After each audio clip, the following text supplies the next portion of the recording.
Salamat po sa inyo mga kapatid at magandang umaga po. Ngayon po ay tutungo na tayo sa pagpapasok ng ating aralin ng nakaraang linggong ito. Ito po ay may pamagat na ang balisang propeta. Nandito po ang ating mga panelists. Ito po, si Sister Johnny, si Brother Neil, si Sister Well, si Brother Ian, at si Sister Polly. Ano po? Sila po makakasama natin sa pagre-repaso ng ating lesson sa linggong ito. Ngunit bago po tayo magsimula, tayo po ay lumuko at tayo po muna ay manalangin sa ating. O kailang Diyos namin mga bagay sa lahat, Diyos na mayari namin mga buhay. Muli at lubos sa dakilang mga kami, nagpapasalamat sa pagpupuri sa dakilang pangalan. Maraming salamat po Ama sa kapataran na ipinagalabis sa amin na magsama-sama kami magkakapatid kahit sa pamamagitan lang ng internet upang patuloy na pumuri at sumamba sa inyo sa dakilang pangalan. Sa po Ama sa oras na ito, aming nihiling ang pangungunan ng inyong banal na Espiritu, inyong bigyan ng kapayapaan, kapanatagan namin mga puso, makakasumpo kami ng kasiyahan, ng kagalakan na makasama kayo sa po namin mga kapatid sa pagsama sa inyo. At basa kami Ama na ang programang ito mula sabat ko hanggang sa AY ay pangungunahan nyo at kagabayan nyo lang ng bawat isa na may mga bahagi. Patuloy kami nagpupuri at nagpapasalamat sa inyo. Ang kamit na dalangin sa pangalan ng ating Diyos at kapatid sa Jesus. Amen.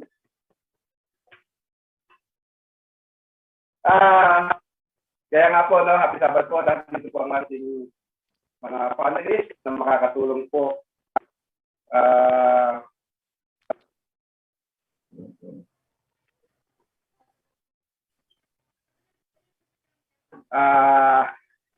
binabasa lang po ako sa nagpilitan na po ako, binabasa lang po ako sa mga.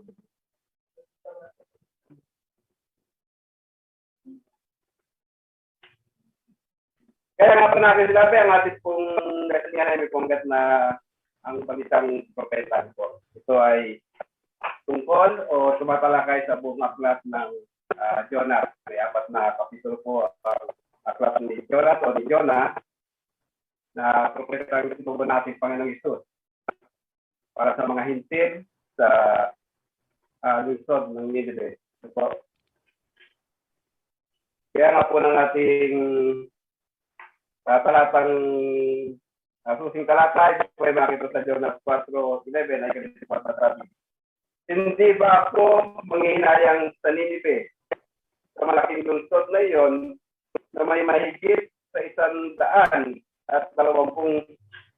katao na hindi nalalaman kung alin sa kanilang mga kamay, ang kanan o ang kaliwa, at mayroon ding maraming hayop.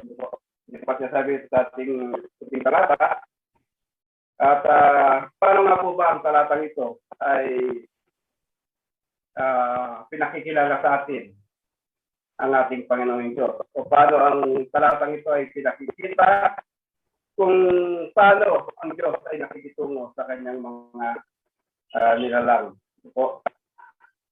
Marami po ang naniniwala na ang kwento ni Jonah, lalo na ako rin nung bata ako, gusto ko ang kwento ni Jonah. Medyo kakaiba siya sa mga normal na kwento ng Biblia. Ngunit marami ang naniniwala na ang kwento ni Jonah ay isang alamat lamang o kasang-isip lamang. Pero makita natin sa pagpapatuloy sa pagbabasa ng Biblia, maging ang ating Panginoong Yesus ay pinaputuhanan ang pag-isip ni Jonas o ang buhay ni Jonas. Sa Matthew 12, talatang 40 hanggang 41 ay ganito ang sinasabi. Sapagkat kung paano si Jonas ay napasasyan ng isang balyena na 3 araw at 3 gabi, ay gayon din mapapatay talim ng lupa. Sa 3 araw at 3 gabi ang anak ng tao. Magsistayo sa paghukom ang mga tao sa Nineveh na kasama ng lahing ito at ito'y hahatulan sapagkat sila'y nagsipagsisi sa pangaral ni Jonas.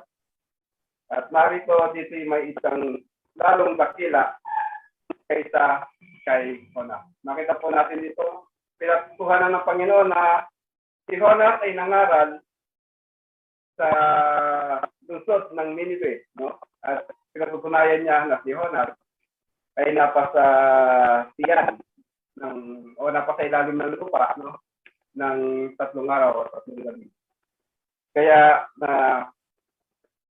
makita natin ang lesson ito ay, kaya nga sabi ko, may pamagat na balitang propeta, no?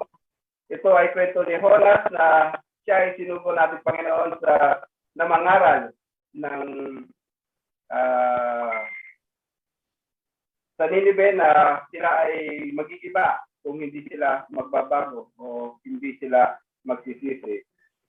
Ngunit nakita natin sa process na ganito, si Jonah ay sumuway sa ating Panginoong Yesus at siya ay hindi sumunod sa ating Panginoon, siya ay tumakbo pa palayo, no? Nagpunta siya sa ibang direction. Imbis ang Ninive ay halimbawa papuntang south, siya ay pupuntang north. Talagang huminwalay siya, no?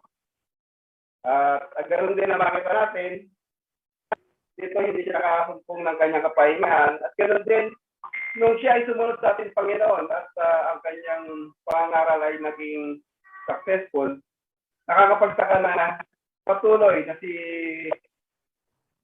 Jonas ay hindi nakakumpong ng kapahingahan at kapayapaan. Kaya po ay atin ang tutunghayan ang ating lesson sa linggong ito. Kaya kung paano nga ba ang dapat gawin ng ating balitang propetang ito upang makakumpong ng kapayapaan at kapahingahan.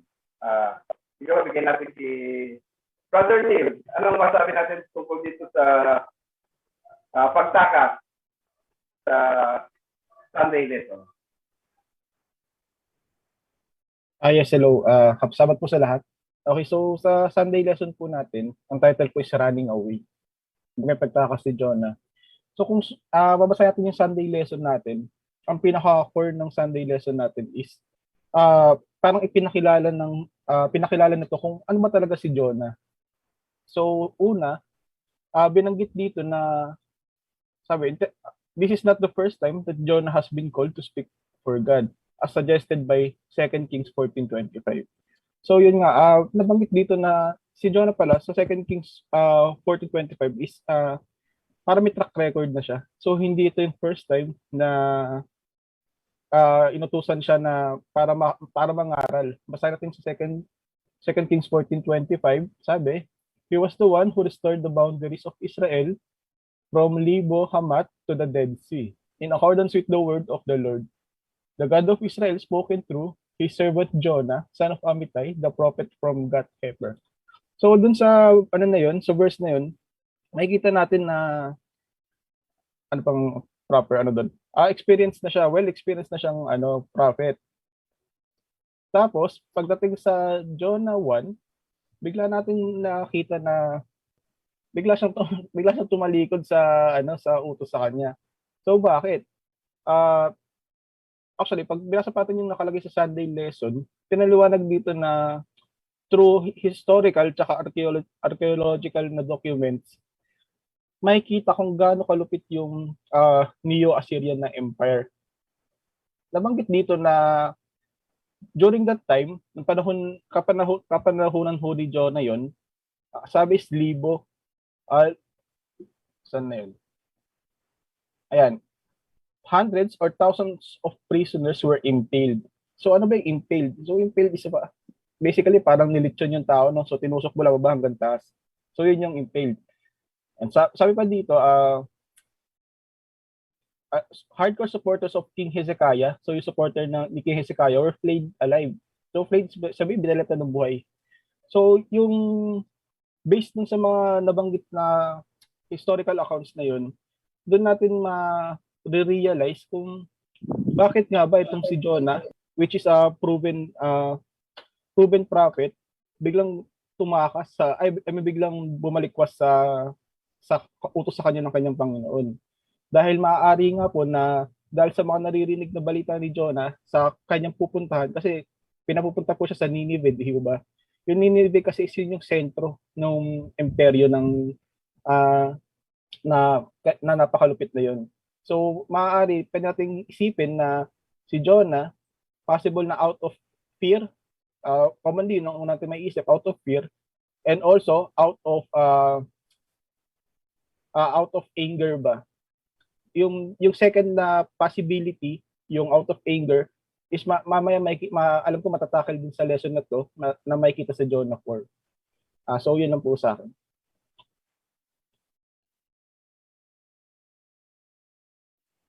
Brother Neil, sabay ako na agad ng tanong, bago ko din magbigay ng so pinakitang action ni Jonah, sa pag takbo niya sa utos natin Panginoon, Pero nasabi mo naman na hindi ito yung first time na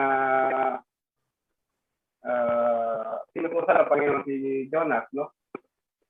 Pagay mo ba, naging duwa ko natakot si Jonas kaya siya tumakas at tumakbo sa ating Panginoon sa utos na ating Diyos? Ayun nga po. So kung titignan natin yung historical accounts, unang-una, proven nga si Jonah. Kung pwede sabihin na kung sundalo siya, battle hardened siya eh. Pero, bumalik pa rin siya sa kautusan. So, well, sa akin, pwede lang ang pwede ko lang naman isagot yun is yung opinion ko, no? Possible na takot din siguro, na duwag siya. Pero, kung titignan natin yung accounts, may possibility rin talaga na galit lang talaga siya doon sa initially galit talaga siya doon sa mga Neo-Assyrians. Kasi nga po, siguro mag-move na po tayo sa Jonah 4.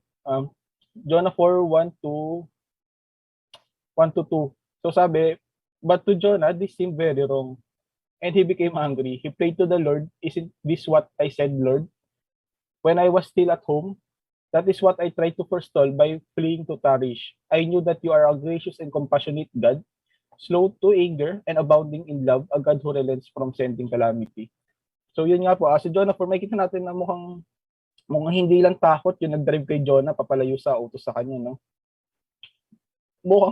Mukhang may rin siya, prejudice din siya eh. May prejudice din siya dun sa mga Neo-Assyrian. Kasi parang lumalabas sa Jonah 4, parang instead na matuwa sa nag-success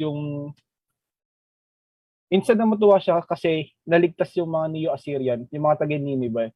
Ang nangyari, parang na bad trip pa siya kasi lumalabas parang sa likod ng isip niya, gusto niyang mawakasan na yung mga taga-Nineveh na yun. So yun po, Kuya Vic, possible na takot and possible na galit din po. Thank you, Brother Neil, sabi sa ating aralin, ang Nineveh o ang lungsod ng Nineveh ay sakop ng Assyria. Kaya sila yung sabi mo kami ng mga Neo-Assyrian. At isa sila sa mga kaway ng Israel. Sila ay mga hentil, no? Pagka sinabi natin hentil, sila ay mga hindi sumasamba sa ating Diyos, no? Iba yung kanilang paniniwala. Sila ay mga idol worshiper na sariling Diyos na sinasamba, no? At ganoon din kilala ang Assyrian, yung kanilang military, masyadong brutal, lalo na sa labanan. Yung kanilang mga nagiging biktima o yung kanilang nagiging nahuhuli, no, ay tinitreat nila ng hindi makatao, no. Kaya nga, no, sa makita natin, wala nang kadahilanan, no, tama si Brother Jim, no. Mahirap din sabihin na kung ano yung talagang nagtulak si Jonas para tumalikod sa utos natin Panginoon. Wala kadahilanan na binigay sa first chapter ng Book of Jonas, kung ano naging kadahilanan niya. Basta sinabi, no, nagpunta siya sa ibang way, the other way, no. Tumakbo at tumalikod sa ating Panginoon Diyos, no. At bagamat ito ay hindi una niyang unang pagpapahayag ng salita ng Panginoon. No? Pwede nating malaman, gawa nga ng background ng mga Syrian, pwede natin i-conclude na si Jonas ay maaaring natakot. Pwede rin natin masabing natakot na may kasamang hatred sa Syrian. Kasi nga, sa kanilang kalupitan, at ganoon din na maaaring hatred din. Yung hatred sa akin nagtulak kung bakit nga tinalikuran ng kalooban ng Panginoon. Dahil nga sa later chapter, lalo na sa Jonas, kung di ako nagkakamali, na parang ibinigay niya na ang reason ng kanyang pagtalikod ay dahil natatakot siya na hindi gawin ng Panginoon yung sinabi ng pagkagiba ng lungsod ng Nineveh, no? Alam niyo, meron kasing may mga tao na sobrang sama, no? Ako, personally, minsan nararamdaman ko yung para bang pag may nakita kong taong sobrang sama at minsan parang gusto mo na yung taong yun mahatulan, ano? Isa sa papalitaan pa ng Panginoon ng pagsisisi. Kaya sabi ko, maaaring ganito yung naramdaman ni Jonas. At sa atin din, sa ating kapanahonan, baka yung ating sarili din, ano, ay mawala rin tayo, baka mapunta tayo sa kalagayan ni Jonas. Lalo na yung sa mga tao na tayo ay may muhi o may galit, na para ba natin talagang ayaw na ipabot sa kanila yung katotohanan ng ating Diyos at na ninanasa pa natin na sila ay mapahamak. Sa Mateo 5, ang talata 5, ang ating Panginoon ay nagbigay ng ganitong 44, mga ganitong pag-uusapan, no? Sabi ng ating Panginoon, sabi nito ay 5:44 ng Matthew, tatapos siya sa inyo, ibigin ninyo ang inyong mga kaway at dalangin ninyo ang sa inyo'y nagsisisi. Sa ito sa kalooban ng Panginoon na maging sabi natin hindi maganda yung katayuan man natin, no? Lalo na siguro sa mga tao na lalapit sa atin, mga kapitbahay natin, kasamahan natin sa sila. Nandun talaga kasi yung tunay na pagpapatotoo natin kung saan tayo nakatayo. Sa ganitong kapamaraanan, kung hindi man maganda yung pakikitungo natin sa kanila, pinagtatagubilin tayo natin, Panginoon, na maging sila man, no? Tayo, o sino man yung natatamang tao na sa tingin natin, ay parehong dugo yung ginamit ng ating Panginoon, ng ating Diyos, para iligtas tayo. Ito yung dugo ng ating Panginoon. Kung tayo ay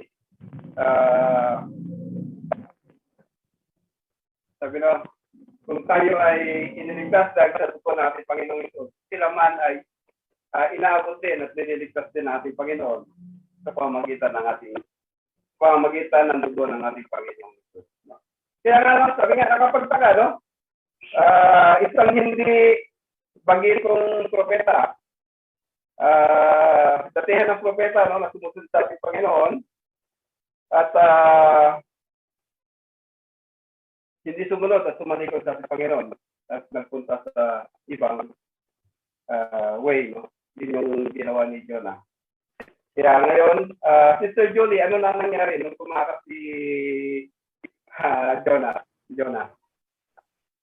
Happy Sabbath, Brother Vic. Happy Sabbath sa lahat po nandito sa mga kasama kong panel sa Zoom. Okay, sa araw po ng Monday, ang title po is A 3-Day Rest. 3 araw na pahinga.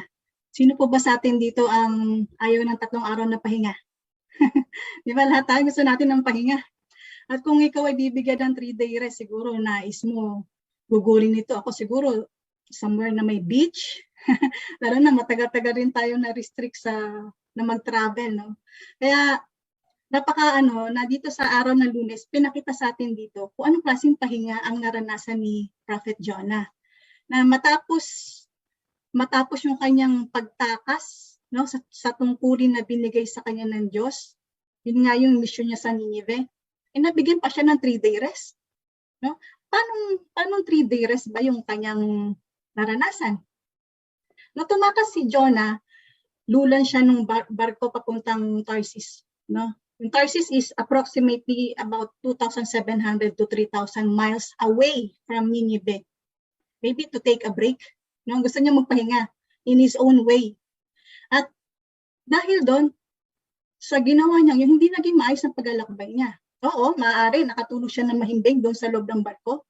But suddenly, nagambala yung kanyang pagtulog dahil dumating na malaking unos sa dagat.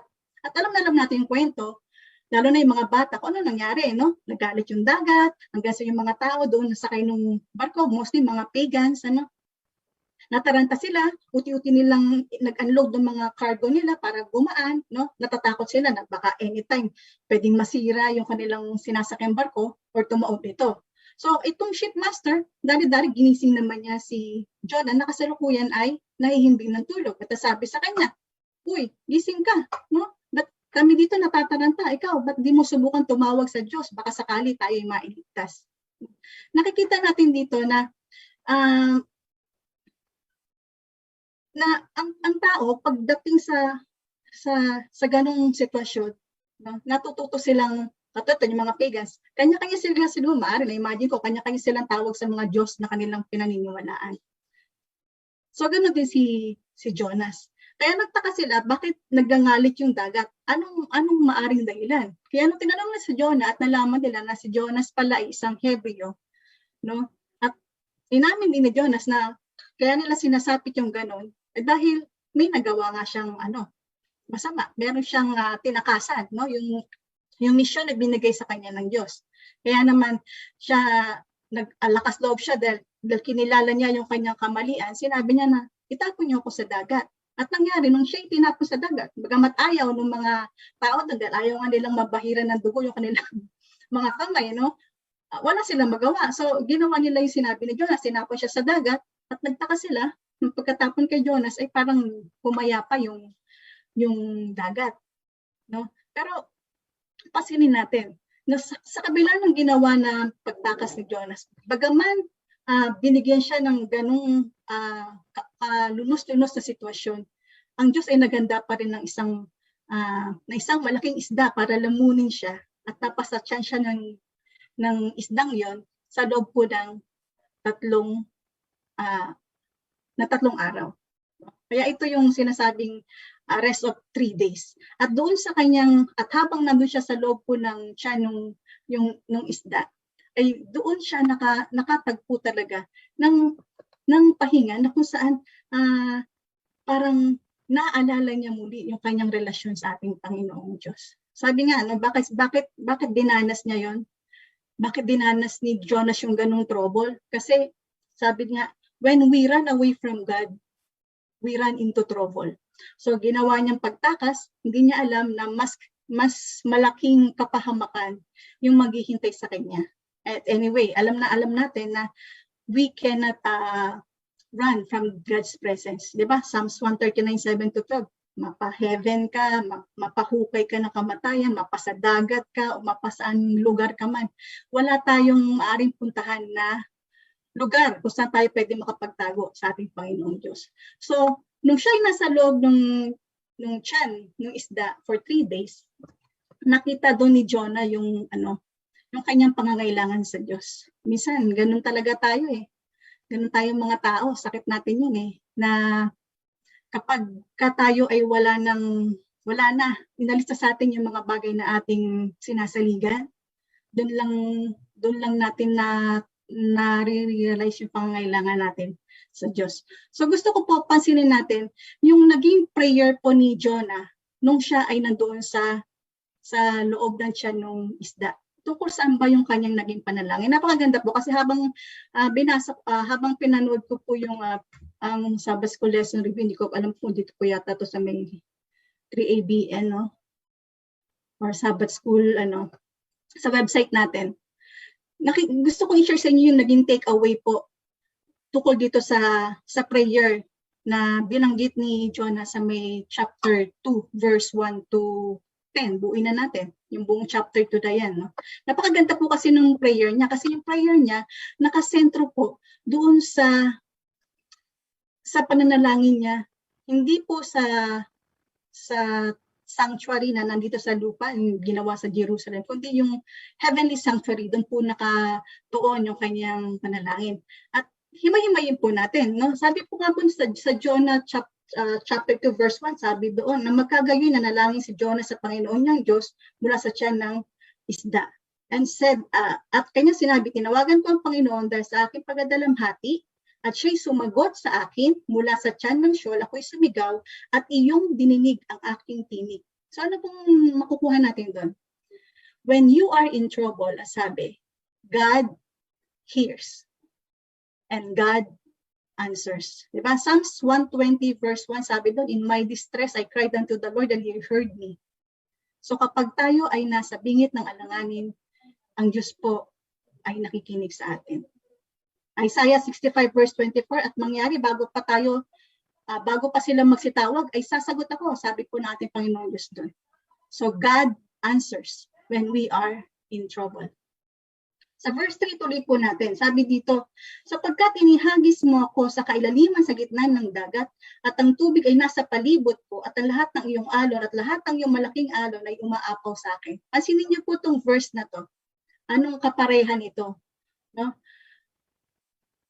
Kung babasahin po natin sa Psalms 42 chapter 7 verse 11, may ganito din pong sinasabi doon na content, no?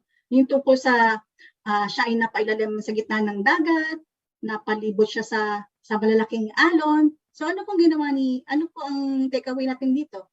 When you are in trouble, quote a scripture. So katulad ng ginawa ni Jonah, nag-quote siya ng scripture at nagbigay siya ng reference doon sa Psalms 42 chapter 7 verse 11. When we are in trouble, turn to the word of God.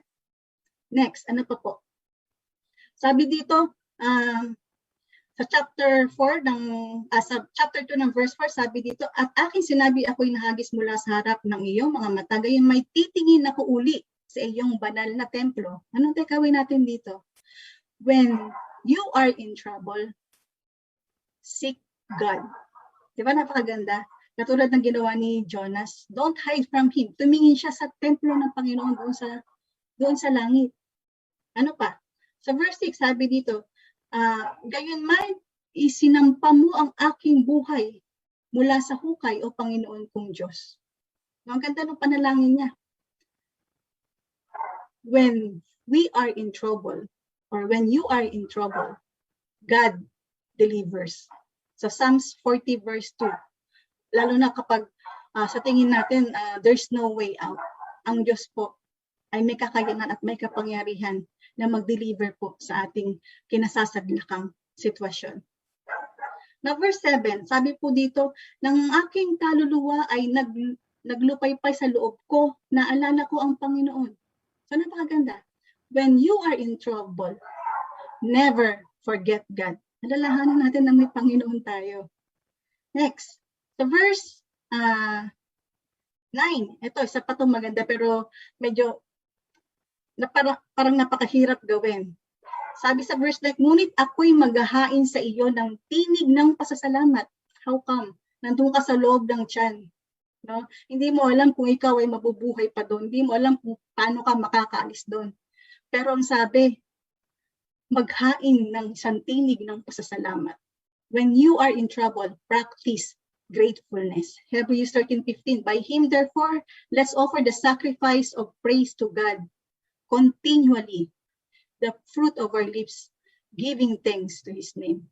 So kahit tayo dumaranas ng mabigat na pagsubok sa buhay, nasa bingit tayo ng alanganin, dapat daw matuto pa rin tayo magpasalamat sa ating Panginoong Diyos. Practice gratefulness.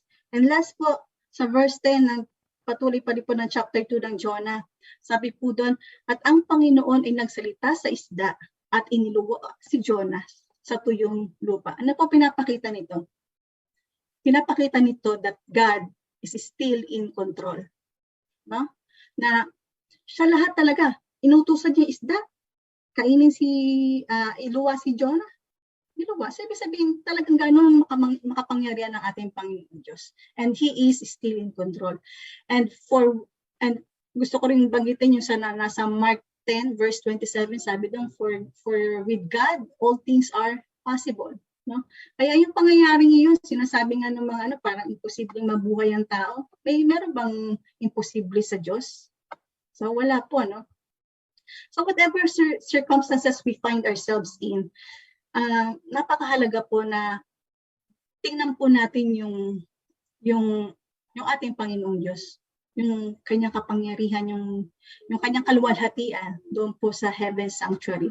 Katulad po ng ginawa ni Jonah. So, doing so will increase our confidence in God and confidence sa kanyang infinite power. Walang duda. Kayang-kaya ng Diyos iligtas ka, kayang-kaya ng Diyos tulungan ka sa kung anumang trouble na meron ka sa kasalukuyan. So finally, doon sa kanyang 3 days rest sa loob po ng tiyan, no, nakita ni Jonas yung kahalagahan ng Bible truth. No? Doon niya naintindihan yung grace, yung biyaya ng Diyos, yung awa ng Diyos, yung kanyang pagpapatawad laban sa makasalanan. Nasa kabila ng kanyang pagtalikod, pagtakas doon sa tungkulin binigay sa kanya ng Diyos, eto yung naging kapalit, no? Sinikap, gumawa ng paraan ng Diyos upang siya ay magkaroon ng parang moment with God sa loob ng belly ng isda. At doon niya naunawaan ang tunay na pag-ibig ng ating Panginoong Diyos. So, napakahalaga na walang ibang safe plan, lalo na sa panahon natin ngayon. Ang pinaka-safe na gawin natin is really to obey God. Yan po.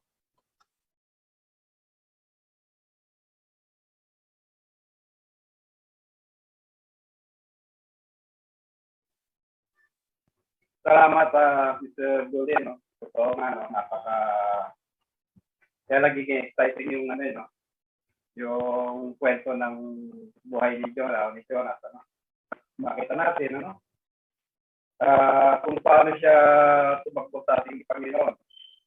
At sa barko, sa kailaliman, lakasan ng bagyo, natutulog. No?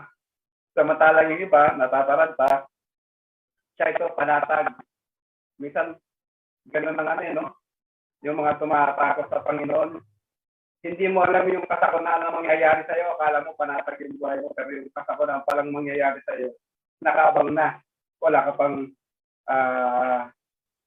kamalay-malay. Pero may balik ko, Sister Julie, no?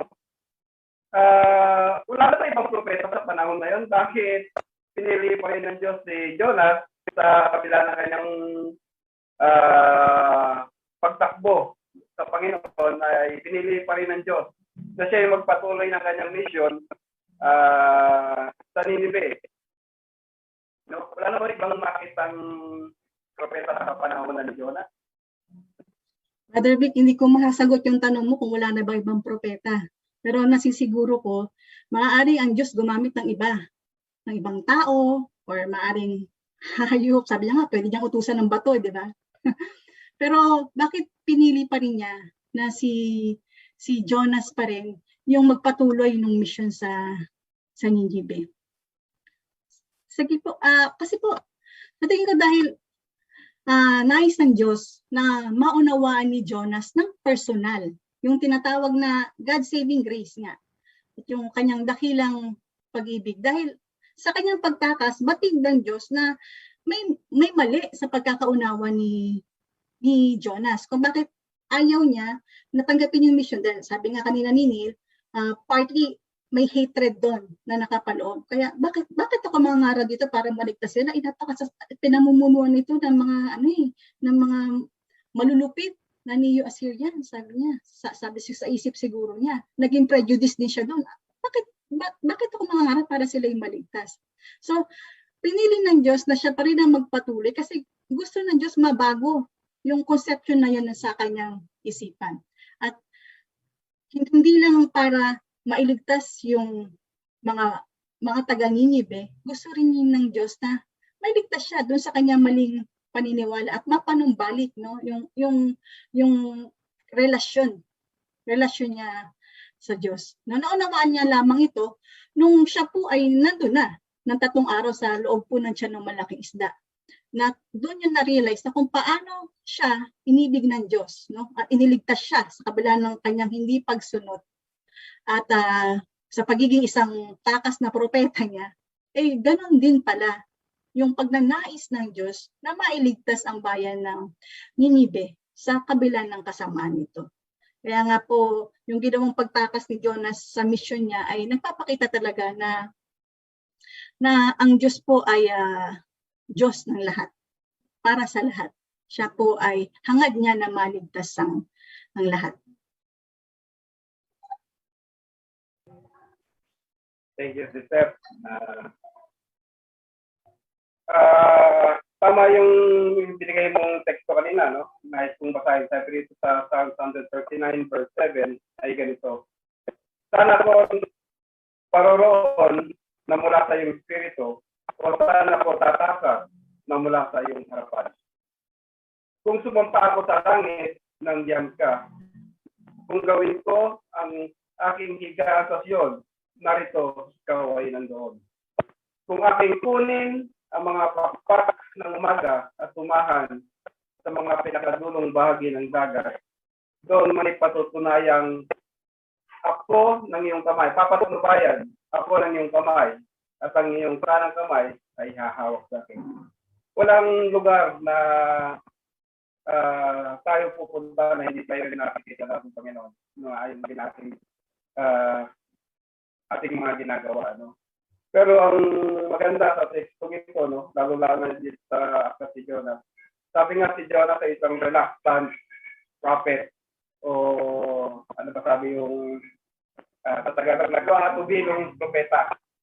Kung si Jonas ay nagkakatubiling propeta, ang ating Diyos ay Diyos ng pagnanais. Bilingan siya, no? Nagnanais siya ng lahat ay maligtas at walang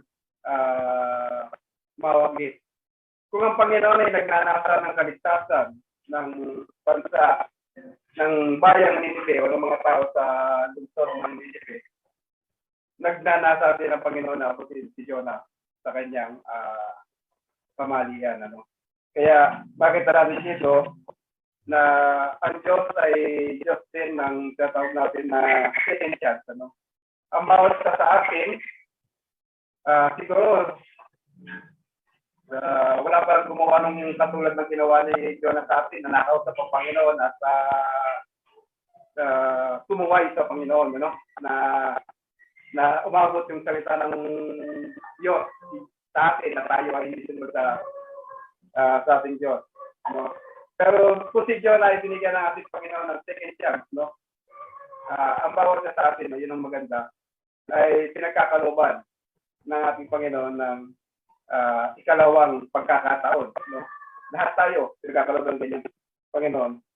Ang maaari lang maglaro sa ating isipan sa class ni George na ito, pwede ba para sa mga inosenteng tao na kasama niya sa barko, no? Nadamay sila. Ang Panginoon ba ay hindi ba pwedeng sabi natin yung targeting ng ating Panginoon? Mahina ba? Bakit maraming nadamay? Hindi lang si Jonah yung na-target ng ating Panginoon. Marami pang nadamay doon sa sitwasyon na yon. Masasabi lang natin na sa pagdating sa ating Diyos, no, wala tayong tatawagin para bang nasama ka lamang dun sa crossfire, ano? Para bang nasagit lang ako, hindi, no? Masasabi natin na kasama talaga sila sa balaki ng Panginoon na abutin din, no? Hindi lamang si Jonas. Nakakapagtaka nga, no? Yung napakadali na sabihin ni Jonas nung tinanong siya, no? Pwede sabihin, ibalik niyo yung barko, baka tumahimik na yung dagat, no? Pag nakita ng Panginoon na pabalik na ako. Hindi, no? Sabi niya, itapon niyo ako. Bakit natin kasi yung nangyari doon sa sasakyan? na nandun, nawala na yung kanyang mga cargo, tinatapon na nila yung mga laman ng barko no? Para lumuwag na. Nag-suffer na sila ng mental distress ang bawat sakay niyon, ano? Pero yung experience nilang niyon, nagturo sa kanila ng isang aralin na may isang totoong Diyos. No? Kasi sila ay sumasamba sa ibang Diyos o sa mga Diyos-Diyosan. Pero sa experience na yon ay nagturo sa kanila na at nagpakita sa kanila na may isang tunay na Diyos. Sino itong tunay na Diyos nito? Ito yung Diyos na sinasamba ni Jonah. No? Na ano pa ang Diyos na ito ay mas makapangyarihan doon sa kinikilala nilang Diyos. No? Kasi yung mga kinikilala nilang Diyos, sa kailangan nag-glow yung battery ko eh. So pagkat yung kinikilala nilang Diyos, no, ay walang nagawa. Kasi tumawag din sila sa kanilang mga Diyos. Eh. Yun yung sabi nila kay John. Eh. Tumawag din sila sa kanilang Diyos. Ulit, walang nagawa yung kanilang Diyos sa sitwasyon na yun. Pero nung si John, nung sinabi niya kung ano ang gagawin, kung ano yung minanasa ng Diyos, kaya tayo nagkakaroon ng ganitong sulgramin, sapagkat ako isang takas mula sa harapan ng Diyos, na ako'y iba't ihagis nyo. So yung overboard sa barko, no? At ang dagat ay papanatag. Kaya maganda rin sa na-foresight na rin siguro ni Jonah bilang propeta na kailangan niya talagang itapon sa dagat. Ano? Kaya nga, at natakot din yung mga kasama niya sa barko kasi para bang yung kamatayan ni Jonah ay mapapa sa kanilang kamay. Pero sabi ni Jonah, nilinaw niya na yun ang dapat, itapon siya. Kaya itinapon siya at nakita nila nung pagkatapos ay biglang napanatag ang karagatan. Nakita mo, no? Meron silang mga Diyos na sinasamba. Kaya kung kakamali, meron silang Diyos sa langit, meron Diyos sa dagat, meron Diyos ng kidlat. Ang mga hitir, maraming kinikilala ng ganyan Diyos. Pero ang lahat ng ito ay walang nagawa, no? Sa Diyos na kinikilala ni Jonah. At makita natin na yung katotohanan yun na nag-offer sila sa Diyos na makapangyarihan sa lahat ay nagpapatunay na kinilala nila yung Diyos ni Jonah na isang Diyos na makapangyarihan sa lahat bilang pasimula sa kanilang mga pananampalataya. Sister Polly, ano ang masasabi natin naman dito sa Tuesday lesson? Naisakap po parang ba ni Jonah sa kanyang mission?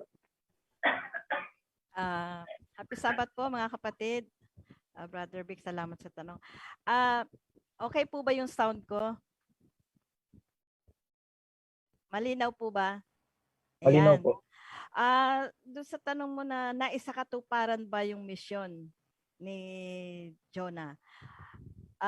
Matapos niyang maipaliwanag sa atin ni Sister Julie, yung na-realize niya na pagkakamali niya, ay tumuloy siya.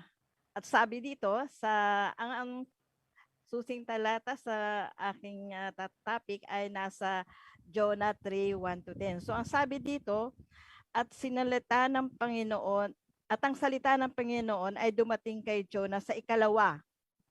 So binigyan ulit siya ng instruction.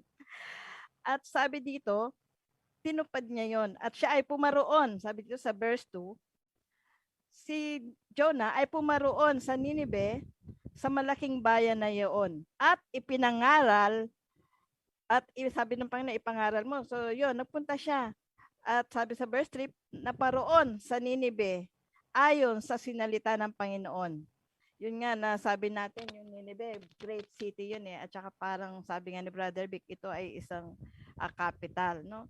Kaya dito nandun yung lahat ng mga tao na mayaman, mahirap, mga rurunong, nandito rin yung throne ng hari, no? So siya ay pumunta doon at nung pumasok si Jonah, sabi dito sa verse 4, pumasok siya sa bayan na may isang araw na gumagala at siya'y sumisigaw. O mga kapatid, hindi lang po yung pangangaral niya dito ay powerful. Kasi sabi dito, sumisigaw at nagsasabi, 40 araw pa at ang Ninibe ay mawawasak. Napaka-short message po nung kanyang sermon.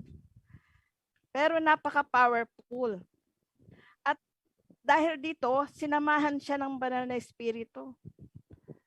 At lahat na nakakarinig sa kanya ay tinulungan siya ng banal na espiritu upang itong mga nakikinig sa kanya ay ma-touch.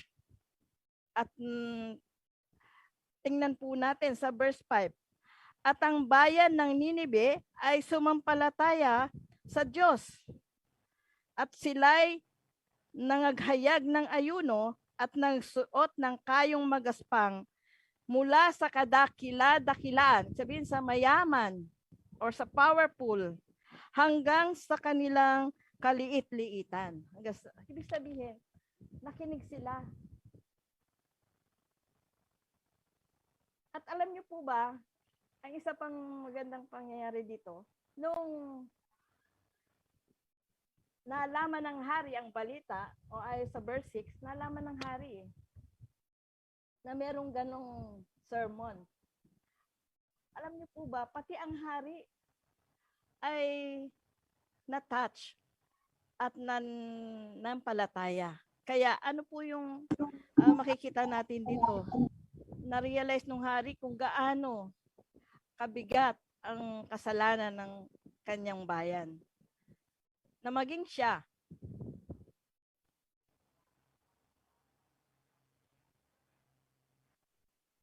bagamat siya hari. Ang sabi dito, kanyang una, nag-ayuno din siya. Hinubad niya yung kanyang robe, yung kanyang royal robe. At siya ay umupo sa ashes, o doon sa, sabi dito, abo, pero sa ibang version, dust or lupa. Makikita natin na yung action na ito ng hari ay isang bagay na malaki ang significance para sa atin. Yung kasing sa panahon nila, yung kayo, ito yung type of material na sinusuot kapag sila ay nagpenitensya or masyadong lugmok na may namatay sa kanila, in sorrow sila, yun yung sinusuot nila. At yung ashes ay dust. So nagpapakita na kapag tayo bilang tao, galing tayo sa dust, ay babalik din tayo sa dust. No? Kung tayo mamatay. So ganun yung kanyang ginawa. Bukod pa doon, pangatlong ginawa niya, nagbigay siya ng decree sa kanyang sinasakupan. Alam niyo po ang sabi? Sabi sa decree dito, sabi sa kanya, sabi niya, at kanyang inihayag at itinanyag sa buong Ninibe ang pasya ng hari at ng kanyang mga mahal na tao na sinasabi, huwag lumasa maging tao ni hayop man, pakahan ni kawan man ng anumang bagay na huwag silang magsikain ang magsiinom ng tubig. So, yung decree niya na lahat tayo mag-ayuno, walang kakain, walang iinom, pati hayop. Ewan ko lang paano. Pero siguro kung natatandaan ko nung kami ay may alagang hayop, nasa kulungan niya, nasa kural. So kung ayaw mo silang magpakainin, huwag mo silang palabasin ng kural. Huwag mo silang dalhin sa may tubig. So siguro ganito yon, lahat sila nag-ayuno, naka-stay sila, wala silang gagawin, kundi ano pa, nanalangin sila, umiyak sila sa Diyos. Sabi dito, nilakasan nila yung cry nila sa Diyos upang marinig sila na baka kung sakali na makita ng Diyos na sila ay nagsisisi, na sila ay umiiyak, ay hindi ituloy ng Diyos yung gagawin niya na sinabi ni Jonah na in 40 days, ibabagsak niya yung kaharian. So, napaka powerful nung sermon na maging ang hari. At bagamat itong mga tao na to ay pagano, na hindi katulad ng Israel na ini-denied ng Panginoon at sinubaybayan ng Panginoon, na makulit pa din, na matigas pa rin ang ulo, hindi sumusunod. Pero ito mga paganong ito, na napakasama. Sabi nga ni Brother Neil kanina, kung paano sila magparusa, tinutuhog, parang lechon ang tao, at binabalatan ng buhay. Ganon sila kasama, ganon katindi ang tigas ng puso nila. Pero nung narinig nila, ang nakakinig sila ng balita, ay nagsampalataya sila sa Panginoon. Sumunod sila sa Panginoon. At makikita natin na nagsisi sila sa kanilang mga kasalanan. At paano po ba yung magsisi? So mamaya sasabihin ko po sa inyo.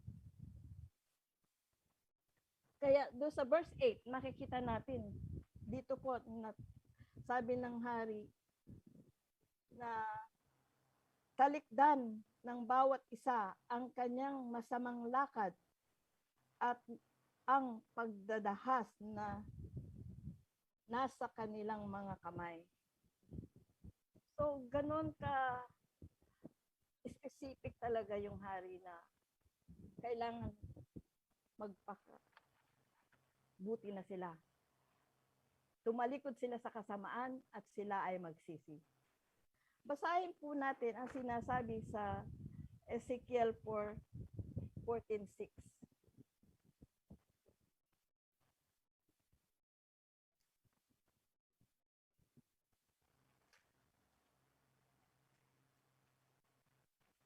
Sabi dito,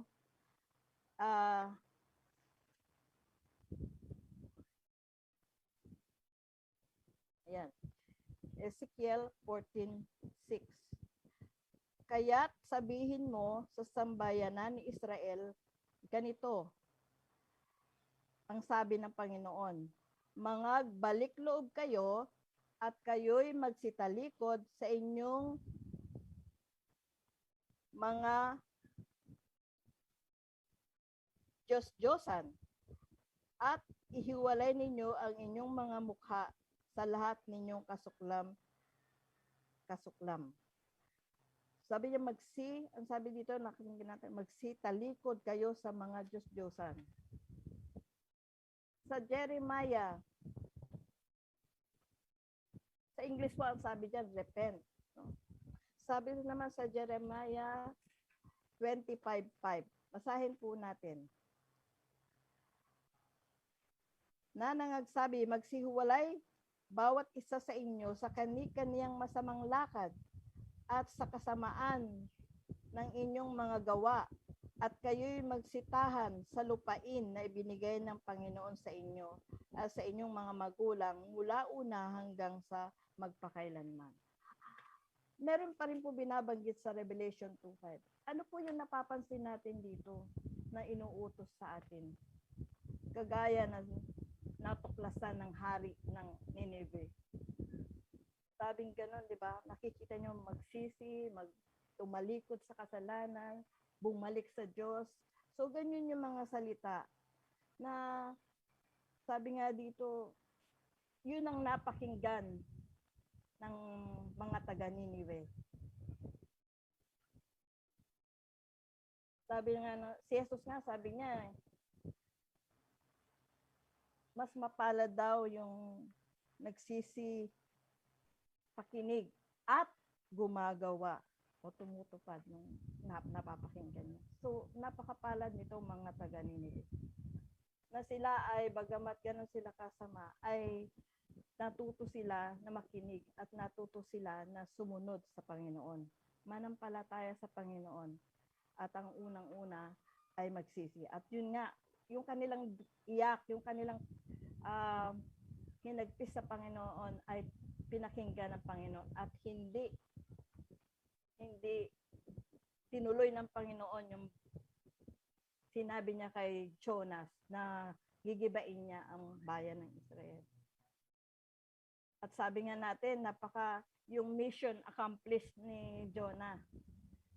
Pero sa bandang huli, malalaman natin na parang hindi siya masaya, di ba? Pero tayo sa kapanahunan natin pa na ngayon na nasa last day na talaga tayo.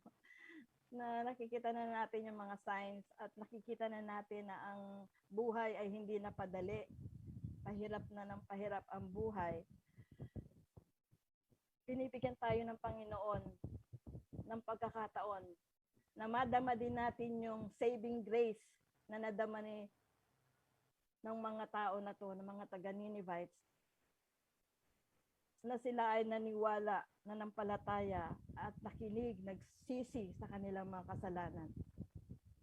Nakita natin yung ginawa ng nilang pagsunod, pagtalikod sa kanilang mga kasalanan. Na tayo ngayon sa ating panahon ay pwede rin po natin yun gawin, na tayo ay magsisi sa ating mga kasalanan. Binibigyan pa tayo ng chance ng Panginoon. Binibigyan pa tayo ng calling. Binibigyan niya pa tayo ng mga signs na to para tayo ay magsisi. Hindi pa huli ang lahat, mga kapatid, na tayo ay manumbalik sa Panginoon. Tumalikod sa ating mga kasalanan. Alam natin yun eh. Alam natin nagkakasala tayo. Alam natin kung ano yung kasalanan natin. Alam natin kung ano yung darling sin natin.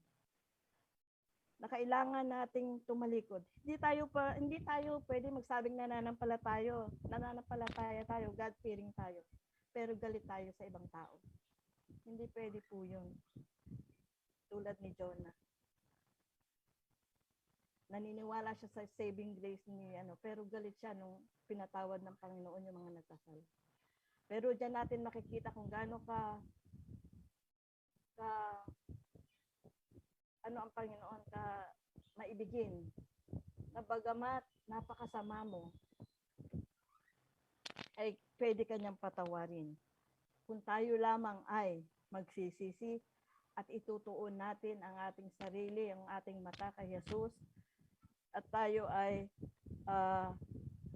lalakad na kasama ang si Jesus.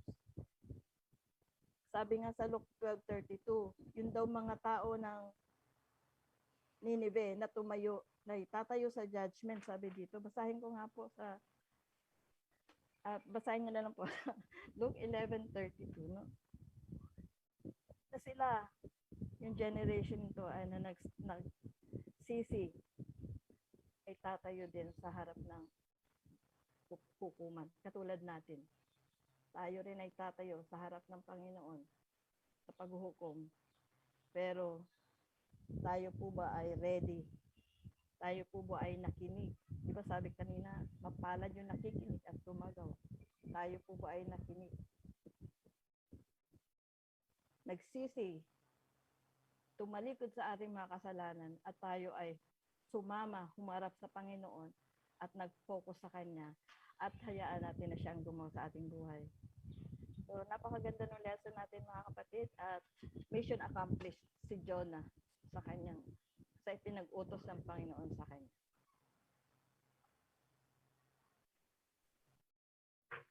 Salamat, Sister Pauline, no? Minsan nga, no? Para bang nakamamang na, no? Sabi sa Jonah 3:4, ano sabi? At pumasok si Jonah sa bayan ng may ilang araw na gumala at ay sumigaw na nagsasabi, 40 araw pa at ang Nineveh ay mawawasak. Parang napakaiksi nung niya, no? Nung message niya, pero maaaring kinontext na lang ito, hindi na binanggit yung mga ibang sinabi pa niya. Kundi ito yung pinaka-theme ng kanyang pangaral na kung hindi sila magbabago, ay yung kagibaan sa lungsod ng Nineveh ay tiyak na darating. Pero makikita natin dito, no? Yung kaibahan. Kasi ang Nineveh ay may sariling Diyos, may sariling paniniwala. At sinabi nga kanina ni Sister Paul, kung gaano ka pagtik yung mga Nineveh, pinapalatan yung mga nahuhuli nilang biyag, ano? Sa katunayan, sabi sa Nahum 3:1, papasahin ko yung English kasi mas maganda yung translation ng English eh. Sabi sa English, woe to the bloody city. Yung tawag sa kanila eh, bloody city. Kasi sa pagkakatranslate, mabagpik na bayan eh. Pero sabi sa English, woe to the bloody city, it is all full of lies and robbery.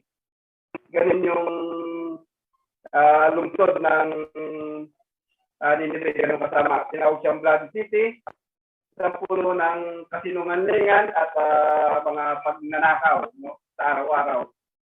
At nandito isang foreigner, no? Kasi hindi naman taga si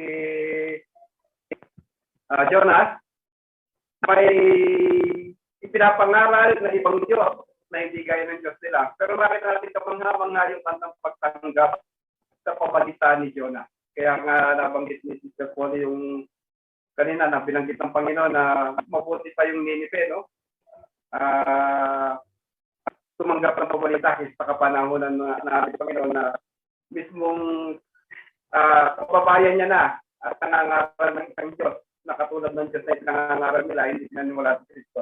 Pero ito, makita natin kakaiba na nangangaral siya ng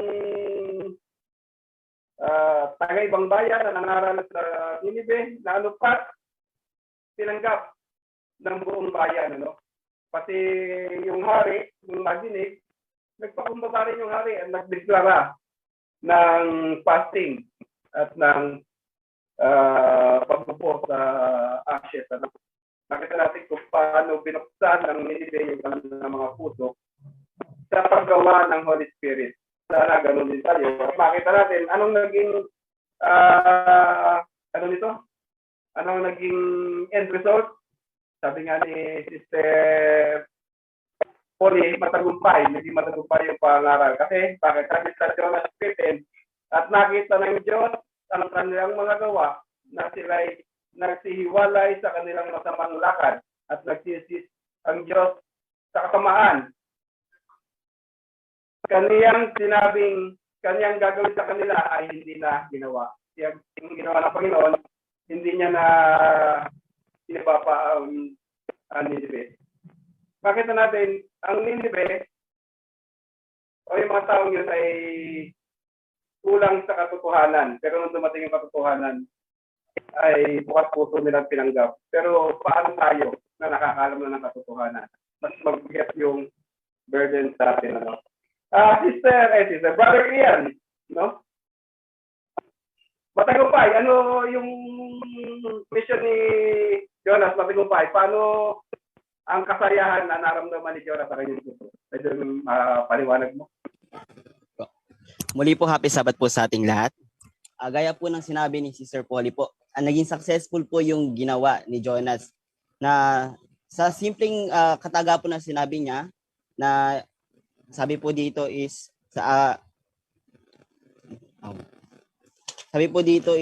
apat na pong araw pa at ang Ninive ay mawawasak. Di ba nga po? Kung mapapansin po natin, sa simpleng bagay na yon is na niwala na po yung mga taga Ninive. Kung yung ibang mga propeta, di ba nga po, katulad ni Noah, di ba? Mahirap po yung iba na maniwala. Ang dami pa pong sinabi ni Noah. Tapos sa pagdating rin po ng ating pong Panginoon, di ba? Marami pong naniwala pero marami rin pong tumulog sa or hindi naniwala. Pero dahil napaka-powerful po ng Panginoon at dahil na rin po sa Banal Espiritu is nahimo po yung kanila pong mga puso na sumampalataya po sa Panginoon. At kung mapapansin po natin, successful po yung ginawa ni Jonas. Ngunit ito po yung confusion na parang sa akin po nagtulak. Bakit nga ba naramdaman or ito po yung naranasan po ni Jonas? Di ba nga po? Ipinakita po at nanatili pa rin po yung mali pong pag-uugali or character po ni Jonas. Kung mapapansin po natin, ipinakita po ni Jonas na siya po ay nagdamdam, nagalit at sinisi niya po yung Diyos. At marami rin po siyang ipinakitang negatibong pag-uugali. Ang nangyari po is tinanggap pa rin po siya ng Panginoon. Napakapalad niya po na dahil hindi siya sinukuha ng Diyos, sa kabila po ng negative na response niya, di ba po?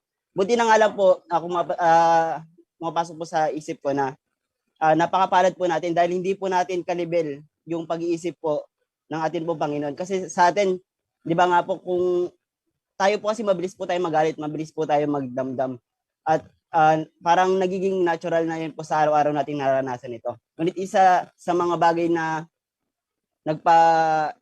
sa atin, nagpakita ng lalo akong nanampalataya sa Panginoon dahil hindi niya po sinukuhan si Jonas sa kabila po ng mga kahinaan or mga bagay na hindi po ginagawa ni Jonas. Isa sa mga reason kaya siya nagalit po is, alam naman po natin na para po siyang napahiya. Ayun po yung parang feeling niya po napahiya siya sa mga tao kasi sabi nga po 'di ba is within 40 days gugunawin po yung bayan po ng Ninive. Ngunit dahil po sa habag po ng Panginoon, 'di ba po, habag po ng Panginoon, hindi po ito natupad. Kaya ang nangyari po is feeling po ni Jonas is nagmukha po siyang false prophet sa harap po ng mga tao. Isa rin pong reason is yung para po siyang na-depress at nakaranas po siya ng restlessness. Ngunit ipinaramdam po sa kanya ng Diyos yung pagmamalasakit na hindi lang po sa halaman na nagbigay po ng lilim sa kanya, kundi din po sa buong bayan ng Ninive. Bagamat hindi po lubusang naintindihan po ni Jonas yung parang condition po na mission sa kanya ng Diyos, nais lamang po ng Panginoon na maintindihan po natin na lahat po ng kanya pong nilikha, mabuti man po at masama ay kanya pong iniibig. At mahalaga po tayo po personally na maging bahagi po ng Diyos upang matulungan po yung sino man na hindi po mapahamak at mawala po sa bayan ng Diyos. Ayun lamang po.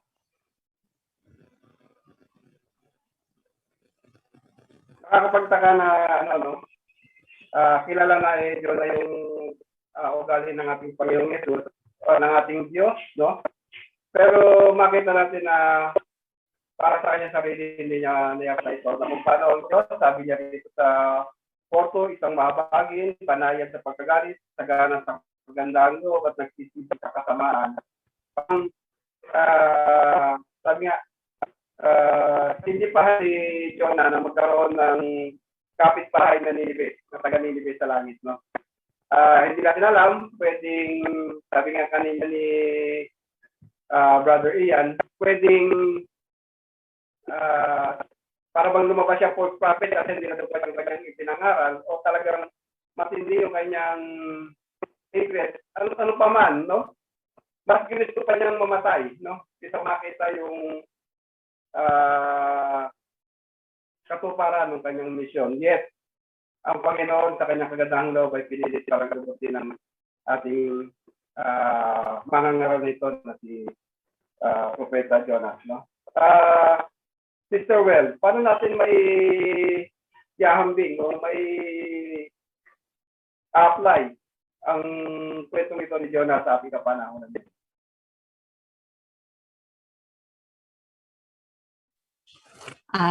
Magandang umaga sa lahat o happy Sabbath. Dito sa Webes. Ano masabi? Yes? Hello? Narinig na ba ako? Hello? Hello? Yes po, rinig po. Narinig po kayo. Okay. Okay, thank you. Dito sa Webes, nakita natin na nakalagay dito, not finding rest. So, dito na punto parang hindi na unawaan ni Jonas yung grasya at pag-ibig ng Panginoon, no? Kasi nakita natin yung mga nagiging reaction niya. So, parang dito dapat papasok na yung John 3:16, no? Kaya ganun yung ng Panginoon sa mga tao doon sa Ninive. So, di rin natin si Jonas. Pero kung mapapansin natin mga kapatid, 3 araw na nasa tiyan si Jonas. 3 araw naglalakbay, no? Papunta doon. Tapos 3 araw din yung sakay Jesus nung umakyat sa langit, no? Tapos yung 40 days na pagmimensahe ni Jonas, no?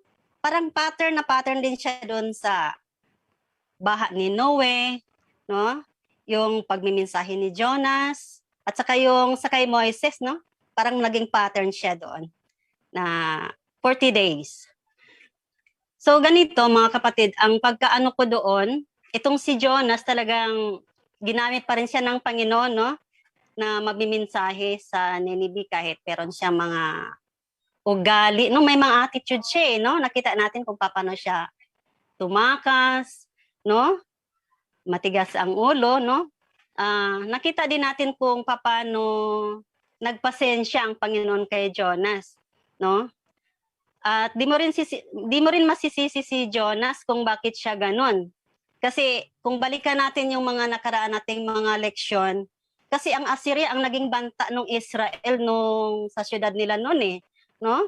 Kaya medyo maano yung kwan ni Jonas na pumunta doon sa Ninive para magmensahe, no? Pero nakita natin, no, na sumunod pa rin naman siya, no? Sumunod pa rin naman siya sa panawagan ng Panginoon. Pero makita natin mga kapatid, kung paano siya magmensahe doon, napakaiksi lang ng mensahe niya. Mas mahaba pa yung pagdasal niya doon sa loob ng tiyan ng isda. Mas mahaba pa yung linya na ginagawa niya doon kaysa ginagawa niyang pagmensahe doon sa tao sa Ninive, no? Siguro parang maisip ko lang yung kung gaano kaiksi lang yung sinasabi niya, siguro yung sinasabi doon na 40 days na lang, wawasaki na ng Diyos ang Ninive. Siguro, yung buong araw na naglalakad siya sa bawat kanto, para bang ma-imagine lang natin mga kapatid, 30 days na lang, wawasaki na ng Diyos ang Ninive. Pero siguro kung sa panahon natin yan ngayon, kung makakakita tayo ng mga ganong magsasalita, siguro sasabihin ng mga tao ngayon, pakialam namin, wawasakin. Kasi kung maalala natin yung sa kapanahonan sa kay Noe, di ba? Merong mga ano doon na talagang hindi na sila naniniwala doon sa baha, no? Kung ano natin. So yung sa kay Noe ay sa kay Jonas, parang countdown na lang siya, 30 days na lang, hanggat sa nakita natin mga kapatid kung paano hinimok, no? Kung paano nag-ano yung mga tao. At saka nakikita natin na hindi mga ordinaryong tao yung bumaba, no? Yung hari, no? Bumaba siya base doon sa kay Sister Polly na ano na talagang hinubad niya yung kasuotang panghari at nagsuot ng sako, no? Inanyayahan niya yung lahat. Tapos pati yung mga hayop, no, mag-ayuno na talagang magsisi sila, no? Kasi naano doon sa Ninive pala, ito ay mga ano, mga pagan na people, no? Talagang ang mga tao doon, mga ano sila, para ang pinapaniwalaan nila yung mga anong tawag nito, larawan lang. Hindi nila nakilala yung tunay na Diyos na nagbibigay sa lahat kasi ang akala nila yun lang yun, no? Talagang kung makikita natin doon sa K-Text nga na sinasabi doon na ganito, yung Jonas 4:11, hindi baga ako manghihinayang sa Ninive na sa malaking bayang niyaon.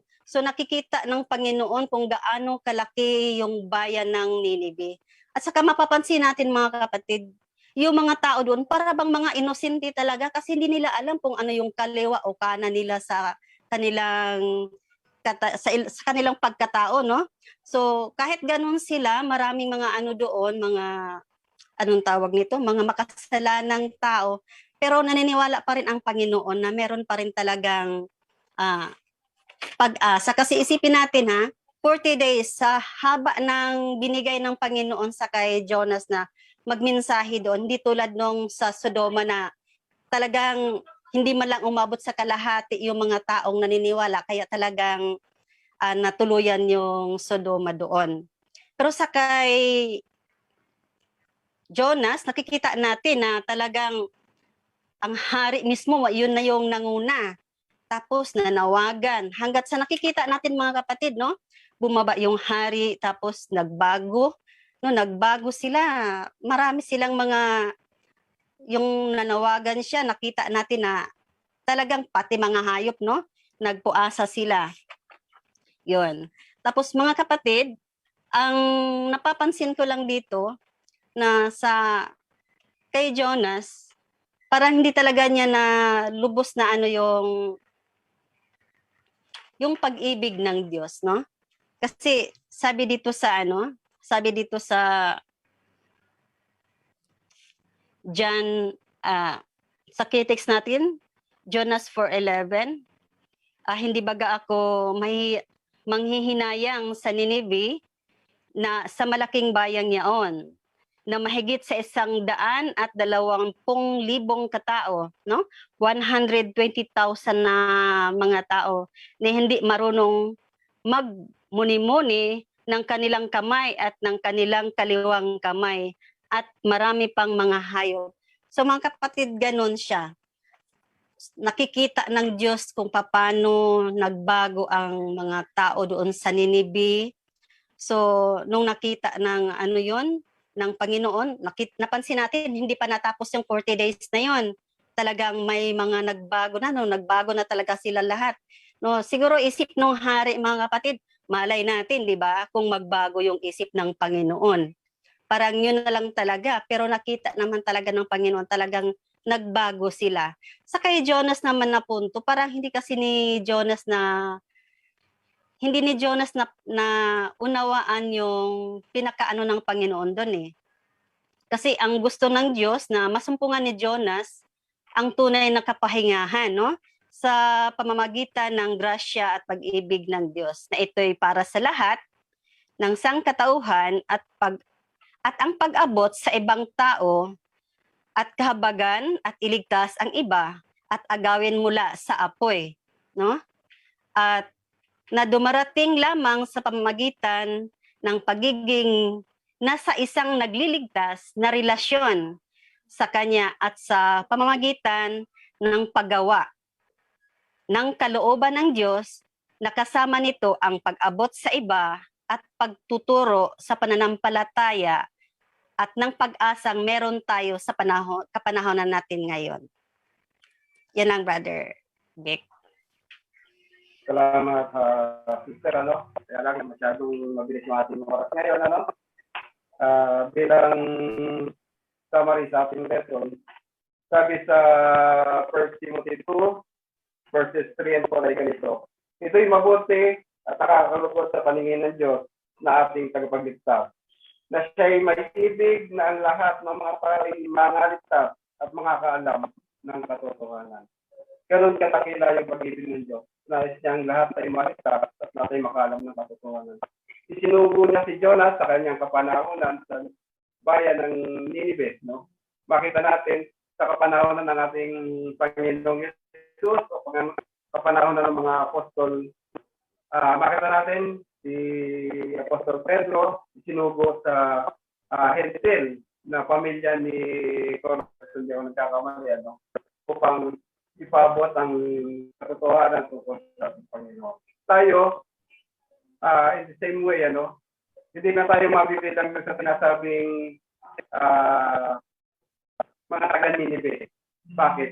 Mulat na yung ating mata eh. Yung mga taga-Ninibe, mga Ninibe, hindi alam yung kaliwat, yung kanan na sabihin, hindi alam yung katotohanan tungkol sa ating Panginoong Yesus.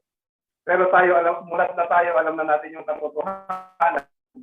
Tayo na yun sa kapanahonan ang lalagay sa lugar ni Jonas na magpapaabot ng katotohanan para sa mga taong hindi nakakaalam ng lubos na katotohanan tungkol sa pag-ibig at pagliligtas ng ating Diyos sa pamagitan ng ating Panginoon.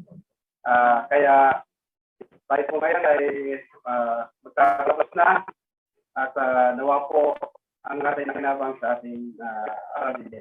Maraming salamat.